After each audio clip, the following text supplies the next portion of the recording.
Жазғы демалысты мазмұнды өткізу мақсатында Семзауыт ауылдық мәдениет үйінің үйірме жетекшілері бір топ оқушыны аудандық музейге экскурсияға алып барды. Экскурсия барысында оқушылар музей залдарын аралап, туған өлкенің тарихынан сыр шертетін құнды жәдігерлермен танысты. Сондай-ақ тарихи мұралардың маңызы туралы тың мәліметтер алып, өңір тарихына қатысты білімдерін толықтырды. Мұндай танымдық шаралар жас ұрпақтың туған жерге, тарихына деген қызығушылығын арттырып, ұлттық құндылықтарды құрметтеуге, тәрбиелеуге ықпал етеді.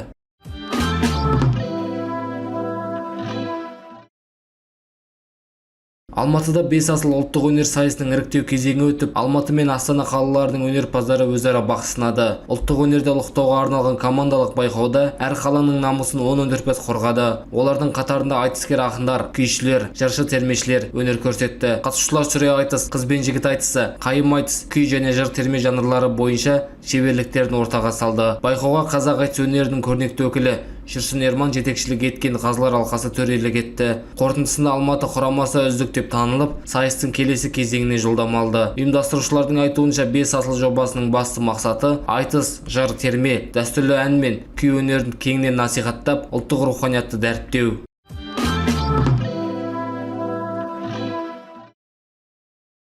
Алматы облысының Кеген ауданындағы Қарқара жайлауында дәстүрлі қымыз мұрындық 2026 мәдени көпшілік және спорттық мерекесі басталды. Биылғы ауқымды шараға Қазақстанның түкпір-түкпірінен және шетелден 35 мыңға жуық қонақ келеді деп күтілуде. Биыл 5-ші рет ұйымдастырылып отырған мереке Абыз баба Әлмерек Жаншықұлының 368 жылдығына арналады. Фестивальге Түркия, Әзербайжан, Қырғызстан, Қытай, Түркменстан, Өзбекстан және Қарақалпақстаннан да меймандар келді. Мереке аясында 100-ден астам киіз үйден құралған этноауыл ашылып, қолөнер көрмелері, суретшілер туындылары, ауыл шаруашылығы техникасы, жергілікті кәсіпкерлердің өнімдері көпшілік назарына ұсынылды. Сонымен қатар қонақтар үшін шеберлік сабақтары мен тарихи жәдігерлер көрмесі ұйымдастырылды. Фестиваль бағдарламасына ұлттық спорт түрлері де енгізілген. Қатысушылар ат бәйгесі, қазақ күресі, алыптар сайысы, теңге ілу, асық ату және қой көтеруден бақ сынап жатыр. Бұдан бөлек этноөнер ұжымдарының қойылымдары, танымал өнерпаздарының концерті, балаларға арналған ойын-сауық алаңдары жұмыс істеуде. Келушілер ұлттық сусын қымыздан дәм татып, қазақтың дәстүрлі тағамдарынан ауыз тиюде.